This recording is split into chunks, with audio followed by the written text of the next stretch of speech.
Question है how states of matter are different from each other. ये सवाल मैंने खुद लिखा है, हमारी बुक के जो है पेज नंबर है हमारे पास पेज नंबर 5 पे स्टार्टिंग में लिखा हुआ है। वहाँ पे हम एक सवाल बनाएंगे। इस लाइन के बाद the 3 primary states of matter are solid, liquid and gas. इसके बाद हम सवाल लिखेंगे। यहाँ पे मैं आपको बुक से दिखा देता हूँ कि ये बुक है, ठीक है।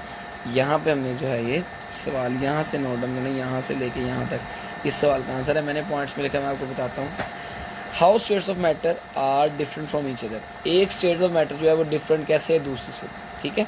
अब स्टेट्स ऑफ मैटर हमने पढ़े, पीछे भी देखा, सॉलिड होती है, लिक्विड होती है, गैस होती है और प्लाज्मा होती है। ये डिफरेंट कैसे हैं? पहला रीज़न है different strength of intermolecular forces. यानी कि अब अगर मैं यहाँ ड्रॉ करूँ, दो एटम्स के दरमियान, ये एटम है फॉर एग्जांपल, ठीक है, इनके दरमियान जो, ज़रा जूम करके देखें तो इनके दरमियान ये जो गैप है, इधर क्या होगी? फोर्सेस होंगी। अब कुछ स्टेट्स ऑफ मैटर ऐसी हैं जिनमें ये बहुत ज़्यादा स्ट्रॉन्ग होती हैं, ठीक है, जैसे सॉलिड्स में स्टेट्स, सॉलिड में जो है वो इंटरमोलिकुलर फोर्सेस, IMF कह देते हैं इसको, इंटरमोलिकुलर फोर्सेस जो है वो बहुत ज़्यादा स्ट्रॉन्ग होती हैं, ठीक है, क्योंकि उसके पार्टिकल्स बहुत ज़्यादा करीब होते हैं, इसीलिए ज़्यादा स्ट्रॉन्ग है, ठीक है। दूसरी बात, द अरेंजमेंट ऑफ पार्टिकल। अब हमने देखा है सॉलिड में पार्टिकल्स करीब करीब हैं। अभी मैंने आपको बताया सॉलिड्स में कैसे हैं, पार्टिकल्स बहुत करीब हैं, बिल्कुल करीब। आप अगर चाहो, इसकी एग्जांपल बेस्ट है, अगर आप देखो आपकी सराउंडिंग में हवा है, जो कि कौन सी स्टेट ऑफ मैटर की? गैस है।